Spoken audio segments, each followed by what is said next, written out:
آج میں افسوس کے ساتھ چند باتیں عرض کروں گا، اور میں سمجھتا ہوں کہ ہمارے اوپر یہ ایک ذمہ داری عائد ہوتی ہے کہ ہم لوگوں کو اس سے باخبر کریں۔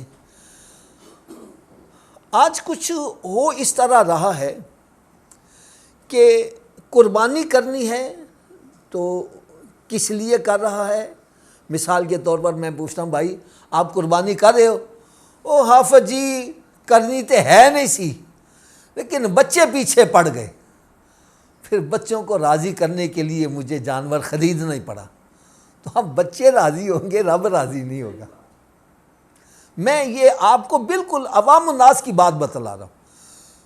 کچھ ایسی افراد ہیں، ان سے پوچھو بھائی تم قربانی نہیں کر رہے ہو کہ نہیں کر رہے؟ وہ کہتا یار کرنی تو ہے نہیں سی، لیکن پھر میں نے سوچا لوگ کیا کہیں گے۔ اب لوگ راضی ہو جائیں گے، رب راضی نہیں ہوگا۔ اور کچھ ایک تعداد ہے، وہ کیا کہتے ہیں، اور بھائی آپ نے قربانی کرنی ہے؟